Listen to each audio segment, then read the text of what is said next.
Bob here, and in this video I'm going to be looking at how to textually analyze a fashion magazine, and we're also going to be looking at some other bits and pieces of theory that you can add as well for a bit of stretch and challenge. First of all, what are the main theories that you can be talking about? If we look on the left and right hand different columns, I've got on the left we've got main theory, on the right we've got stress and challenge stuff. So on the left we've got your basics, semiotics by Roland Barthes. That's the first thing we need to be looking at, is the semiotic. That's what we're doing, the semiotic analysis. So remember, we're not just looking at what is denoted, i.e. what we can see, but also what is connoted. What does it mean? Why is it there? How does it communicate meanings to the audience?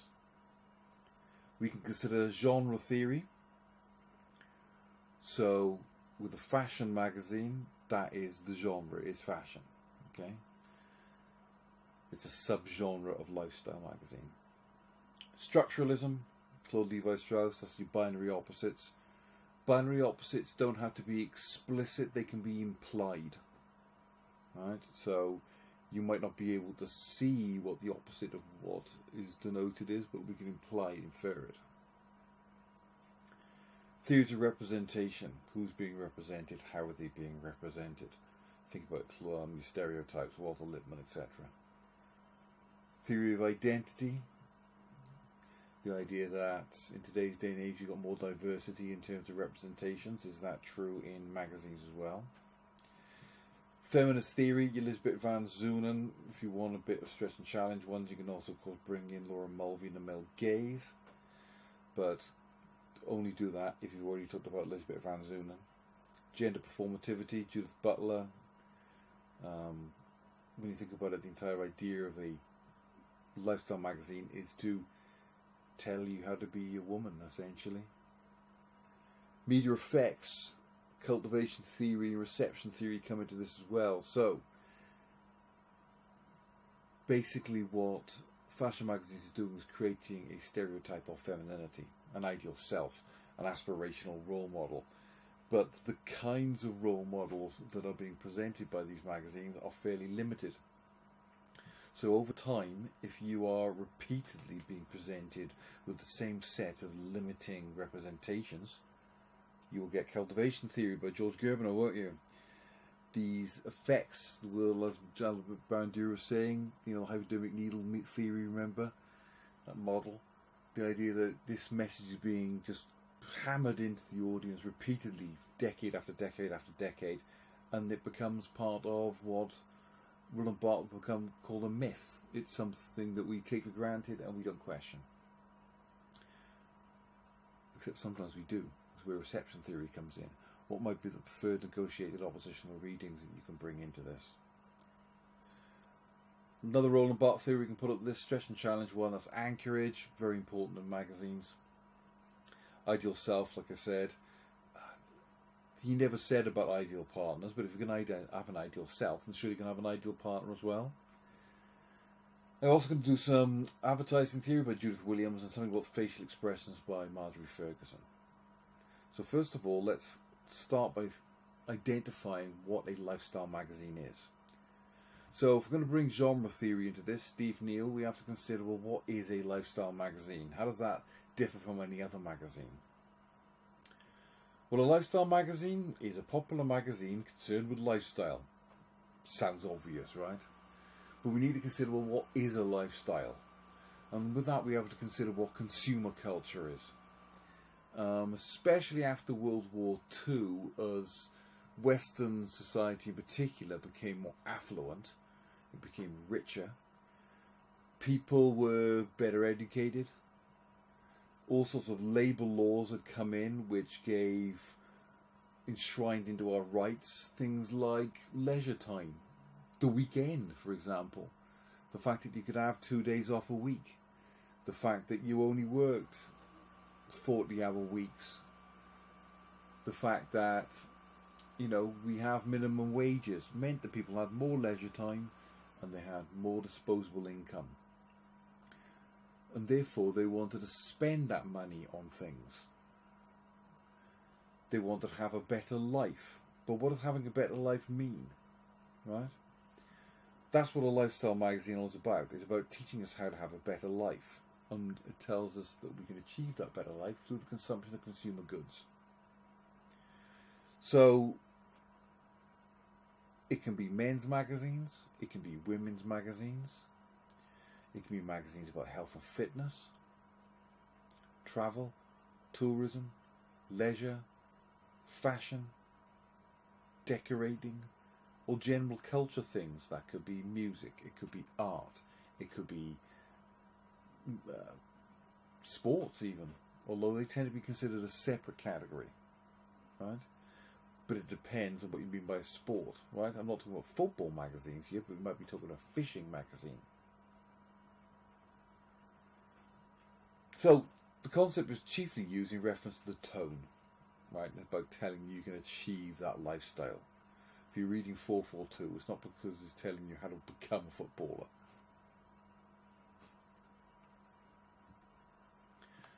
So what lifestyle magazines do is they use aspirational role models to create an ideal self for the audience. Remember Carl Rogers for that theory. And the magazine says that the reader can attain, through the consumption of consumer goods, that ideal self. In other words, a magazine, a lifestyle magazine, is basically an advertising product. The entire purpose of a magazine is to deliver adverts to audiences. And, you know, you put someone glamorous on the front cover of your magazine and you say, look how beautiful this person is. Look how glamorous their lifestyle is. Look how exciting it is. Well, if you want that lifestyle, you've got to buy the things that are advertised in this magazine.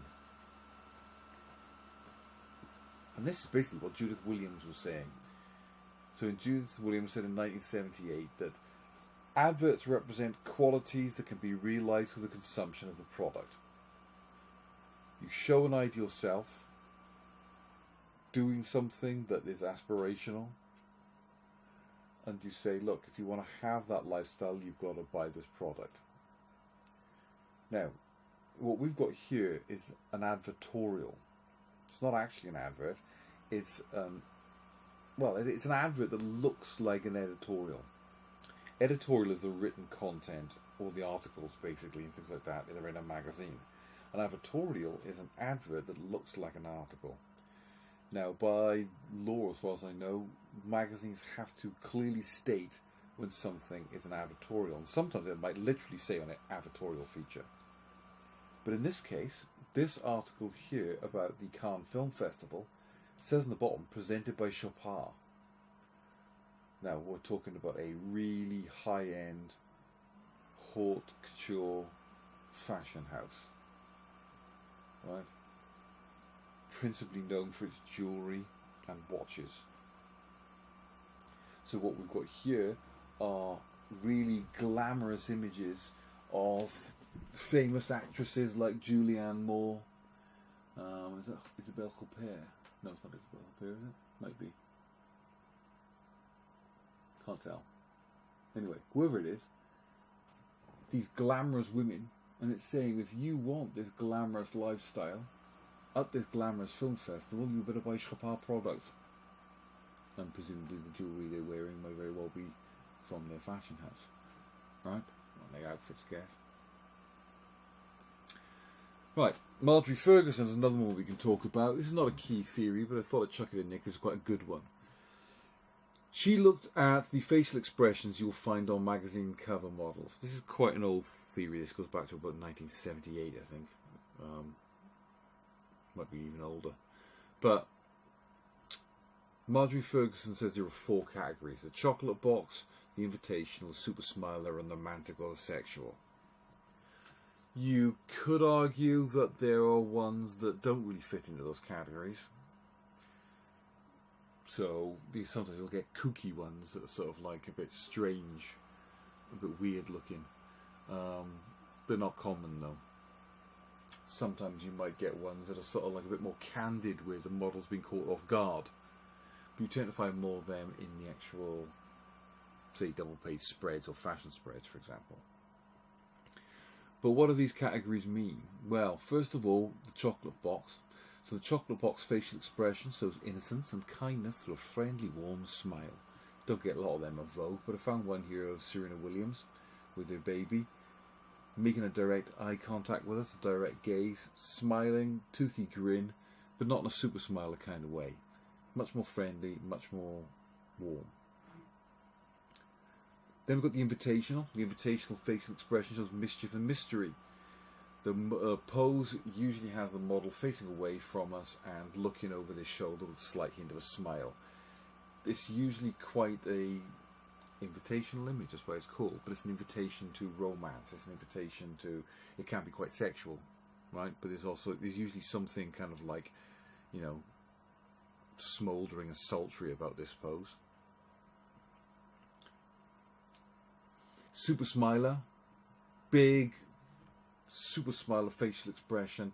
Some people might say it looks arrogant, but it's kind of look at me, confident, carefree attitude with a big toothy smile. That's the point. Super smile's got a really big, open smile with lots of teeth on display. And then there's the romantic or sexual. Not smiling, usually two people, shows availability. You get a fair amount of them on Vogue, actually. This one, look, on one hand, you say, oh, that's invitational. But it's also quite sexual as well. Right? So that's an invitational one, that's a romantic or sexual one. But I'm just pointing out that the invitational one is often usually quite sexual as well. Right? Now, before we go on to really analyse the magazine, we have to consider who its target audience is. Now, you should have done some research into this already. But if we're going to look at something like Vogue, which is a high-end fashion magazine, we want to go and look at its media pack. Right? You can find this just by Googling media kit for that magazine. Whether you'll find it or not is another matter altogether.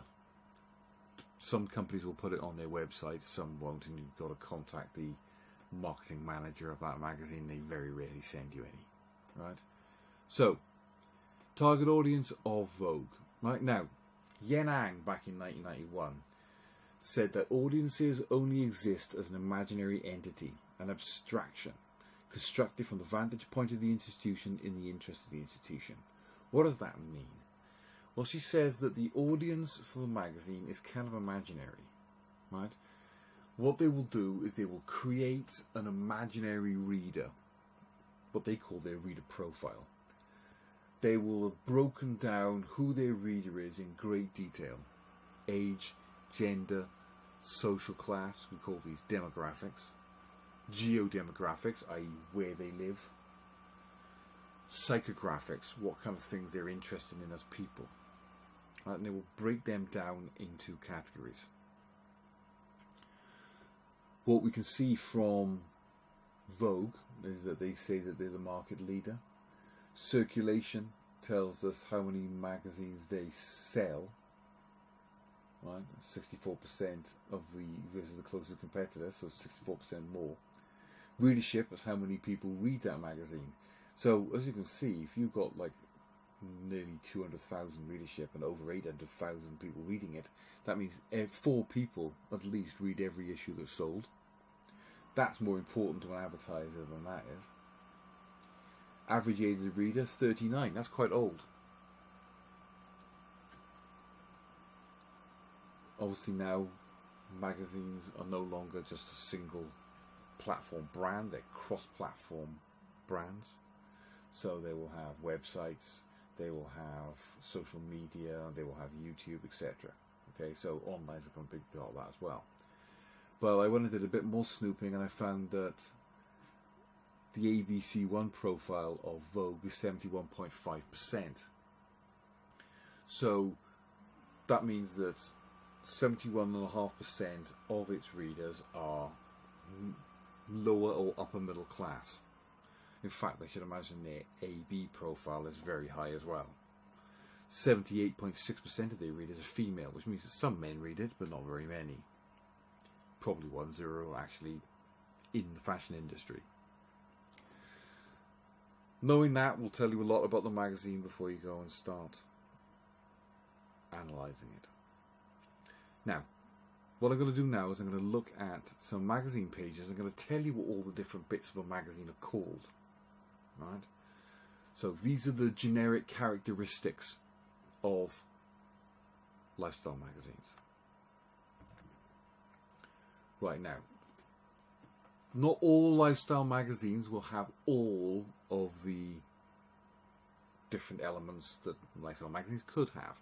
So there are certain things that are missing off these magazines that I'm going to be looking at right now. So one of the first things that's immediately missing off this cover of Vogue is a barcode. Where's the barcode? All magazines nowadays have barcodes. Well, some don't. And the ones that don't are subscriber copies. Subscriber copies might not have a barcode on it because you don't have to get it scanned at a till. Another thing you'll sometimes find with subscriber copies, which are sent to the reader in the post, is they sometimes don't have any cover lines on them. Whatever, a magazine will always have a masthead. The masthead is the key part of that magazine's house style. The house style is a thing that makes a magazine stand out from its competitors. It identifies it as being unique within its marketplace. Okay? They will always use the same design, but the colour might change depending on what the background image is. Sometimes a magazine will cover up the masthead, partially obscuring it, but you would only ever do that with a very well established magazine. Okay? Your project work means that you're going to have to design a brand new magazine. So you're going to be doing issue 1, so don't cover up the masthead on yours. So, remember, as I was saying before, that we've got to talk about Roland Barthes semiotics. We've got to say what is denoted and what is connoted. And we've got to analyse these in as much detail as we possibly can. So we want to consider what we can see and what it means, what is denoted, what is connoted. So let's consider the masthead. It's called Vogue. Why is this magazine called Vogue? We have to consider the connotations of that. Well, Vogue is French for fashion. On Vogue means in fashion. So this is a magazine about fashion. Vogue is a perfect name for it.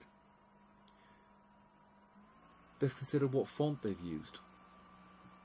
This is a custom font used just by Vogue. It is a modified version of a font called Didot, D-I-D-O-T, which has been around since the late 18th, early 19th century. It's a standard classic font, so very old.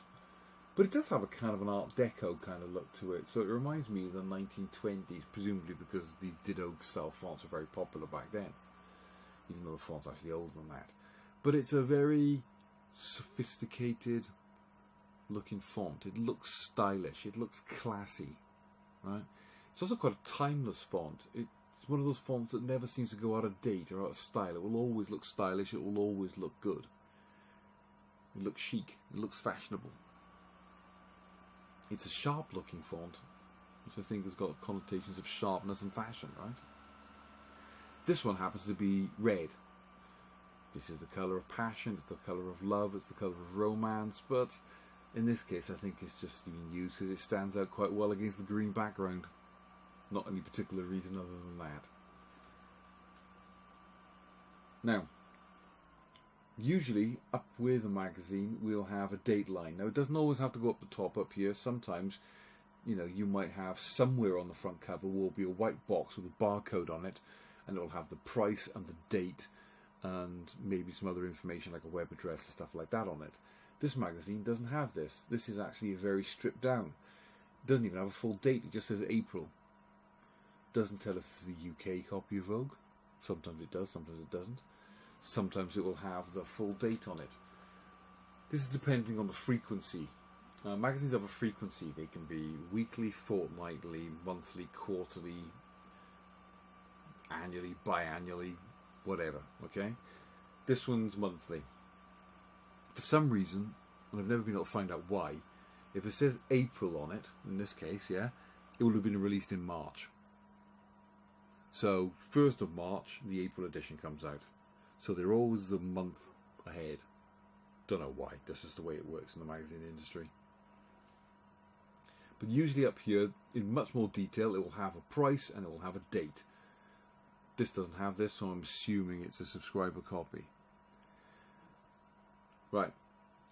What other kind of things we've got up here? Sometimes up here we'll have a sell line or selling line. Vogue hasn't got one, but it's something that sort of like tells us something about that magazine. So Crown's used to be Life is Loud, for example. Right? Or it might say something like, I don't know, the UK's best-selling whatever magazine, something like that, or newest, or best, something like that. The kind of a motto for the magazine, basically. So sometimes you'll have that up the top in the around the masthead somewhere. Now let's think about the basic layout. You've got a left third. So what you do is you divide your magazine cover into 3 vertically, and you put all the most important cover lines, these things are cover lines, down the left third. And this is because of the way the magazines are sometimes stacked, okay? So the masthead always goes up the top, because sometimes they will have magazines stacked so they overlap one another, so the only thing you can see is the masthead, so you better put it up the top. Sometimes they're stacked horizontally, where they cover each other up horizontally, so you put all the most important things on the left, because that's the bit that's always visible. Plus, we tend to read left to right in English, or most Western languages actually. So we tend to look to the left-hand side first. So these are cover lines. The job of a cover line is to entice the reader to pick the magazine up, look inside it, buy it. So it will have things to hook us in, to make us want to read further. So you put your most interesting stories on the cover. The biggest one is your main cover line. That's usually the biggest, not always, but it's usually the biggest one. And it usually anchors the main image. Remember Roland Barthes, anchorage? So this is Selena Gomez, obviously, but if you didn't know who Selena Gomez was, it says Selena Gets Real. So even if you didn't know who it is, you're assuming this is some Selena person, right? Alliteration's a big thing in women's magazines in particular. Cool, candid, courageous. They're like that. Selena Gets Real. The idea of this is to tell us something about that story. Within the... You'll have the main heading, you'll have a subheading, which is what this basically is. Same thing down here. Main heading, prime time, subheading. In this case, is a pull quote. It's been pulled from the text. I'm Theresa May, I do things my way. Prime time is also a pun, right? Because she's the was the Prime Minister at the time. So each one of these tells us a little bit about what the article's about. Entices us to read more. The person on the front cover, this is your main art, right? This person is nearly always a woman. It's exceptionally rare that you will have a man on the front cover of a woman's fashion magazine unless he is with a woman. Men's magazines do it differently. If you look at something like GQ and Esquire, they tend to alternate. Man one month, woman the next. But women's magazines, you will almost never see a man on the front cover unless he's with a woman. As a couple. Anyway, the woman on the front cover is going to represent an ideal self, an aspirational role model for the reader. Usually she's there because of her looks. It's very rare that she's going to be on there for any other reason. That is starting to change a little bit. I think Judi Dench was on the front cover of Vogue recently, so to have someone of that age on the front cover of a fashion magazine is exceptionally unusual. But it's starting to happen a little bit. Anyway, Selena Gomez here is there because of her beauty, not because of her acting ability or singing ability, right? Interesting, Theresa May is not the person who's on the front cover of Vogue. Right? Either way, she's making a direct gaze. She's looking at us as if she's looking straight into our eyes. This creates a personal connection. Right? What kind of facial expression have we got going on here? Right? It's a little, even though she's not looking over her shoulder at us, as you would expect from an invitational, I think it's a little bit invitational. It's a bit too sexualized, I guess, to be Chocolate Box. Certainly not romantic because she's not with a man. And it's not a super smiler, so I go with the invitational, even though she's not actually looking over the shoulder at us, right? Interestingly, in terms of representation, think about the male gaze.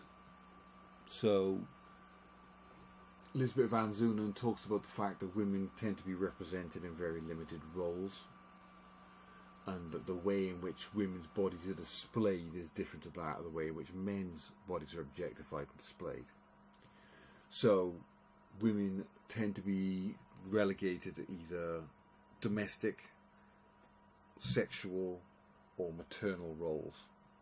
And we're definitely getting sexual here with Selena Gomez, right?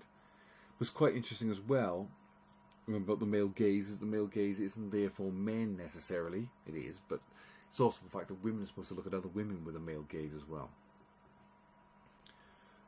We can also talk about her pose with her hands pulling up her hair like this. Seems to be a theme going through the rest of this article, actually. But with her hands up like that and she's lying down, this is quite a submissive behaviour. It's like she's putting her hands up in surrender and she's lying down a little bit. So even though it's quite a level shot,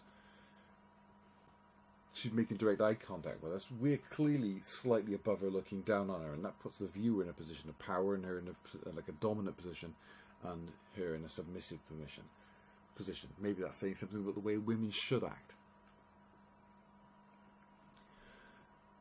Again, we can talk about the way she's showing off a fair amount of skin, not that much. In terms of stereotype, a lot of pink and flowers in her outfit, so that's quite stereotypical. It ties in with the spring issue here and sort of like the tropical background. All the artwork is called art, right? And this is the main image. Those are the main things you'd expect to find on a magazine cover. Not all of them, but most of them. Then we need to look at double page spreads. The name of the article is called the headline. Then we've got a bit that tells us what the article's about. Now, some double page spreads will just kick straight into it. Some of them will have like this. It's called a splash page, where you get the headline and a big picture, maybe a bit of a caption before you get onto the main magazine, right? The main article, right? So you get a headline on her own terms. Notice I put own in italics here for emphasis. This is the Ditto style font that Vogue is usually mastheads written in. So you've got a headline. Then a deck. Sometimes a deck is called a stand first. The job of that is to, again, entice us to want to read the magazine. To suck us in, make us want to go and read more. So it sums up what the article's about, basically. Somewhere in the magazine, you will have a byline. This usually goes near the article. It can sometimes go at the very end of the article. But the job of a byline is to tell us who wrote the article. Sometimes it might be in the gutters. Sometimes it might be right at the beginning, underneath the deck or the stand first. As I said, sometimes at the end. Sometimes they might put it in the borders. There's all sorts of places it can go. You'll also get photo credits that tell us who did the photography.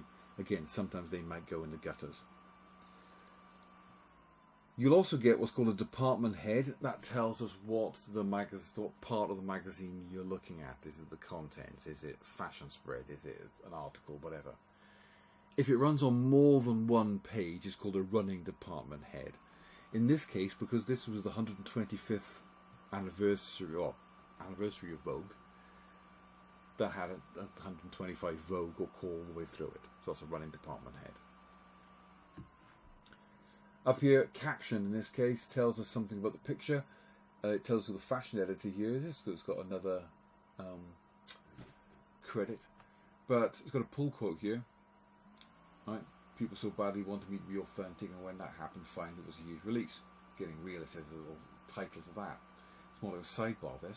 What's also interesting is it tells you what she's wearing and where that outfit can be purchased yourself. Well, it doesn't tell you how much it costs, presumably, because if you have to ask, you can't afford it. Why? Because we've got companies like Louis Vuitton and Alexander McQueen and all that kind of stuff's expensive. It's haute couture, right? In main art image. So that's what a splash page looks like. Notice that this one goes across the double page split. Never put text across the double page split. This is what a double page spread looks like. On a double page spread, the left page is always called the verso page, the right page is called the recto page. This is your body copy. Your body copy is your main text article. As you can see, it's nearly always in a serif font. Up here, the first line is called the lead. So the first paragraph can often be there to entice you to read into it. So that usually sums up the article. As you can see, this one's square justified, so it's flat down both sides to make it nice square blocks. And the first line of every paragraph is indented.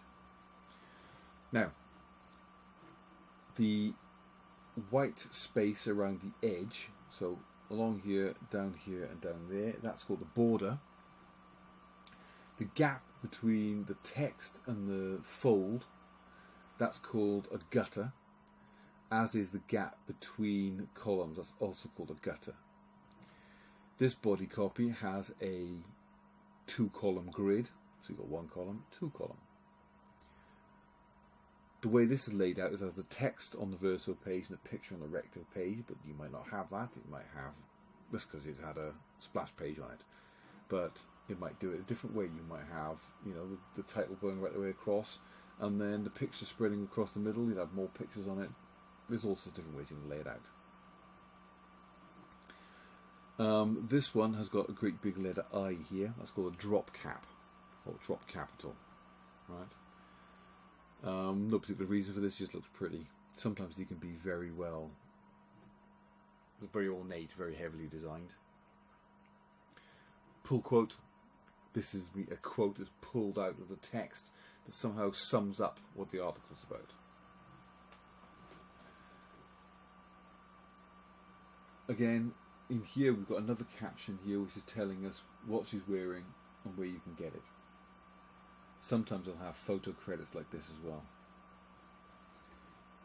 Down here, now it can go at the top or it can go at the bottom, but usually on magazines somewhere it will have in the border the page number, sometimes a web address, where to find subscriber information, a date, stuff like that. That is called a folio, but this particular magazine doesn't have one. Not these pages anyway. And as we said, what we've got here is a advertorial. Glittering prizes, celebrating the glorious partnership of Chopin and the Cannes Film Festival. Interestingly, we've got Sophia Loren on this one, and when we do Vogue in the second year, the July 1965 issue of Vogue, she's on the front cover. But again, ideal selves throughout history, famous actresses. And it's suggesting that if you want this glamorous, exciting lifestyle, you want to be able to jet off to Cannes to the film festival and have the most stunning jewellery and the beautiful gowns and, all that kind of stuff, then you've got to go and buy Chopin goods. And again, it's haute couture, it's not cheap. Right? Anyway, right? That's the kind of thing I want you to be doing. I'm not going to go into that in too much detail. I want to see what you can do. Okay? I'll just give you a taste of how you can go about doing it. Right? So remember, what can we see? What is denoted? What does it mean? What is connoted? How does the audience react to that? I want you to put as much theory into this as possible. Right? I'm not going to do this for you. You do it yourself. Okay? Before you turn it into a video, do a script, or at least some notes, bullet points, whatever, and send it to me so that I can check it to make sure it's okay if you're going to do a video. If you're just going to be on paper, it doesn't matter so much. but you don't want to go through all the effort and difficulty of doing a video in order to find out it's wrong. Okay? Right, if you've got any questions, you know where to find me. See you in the next one.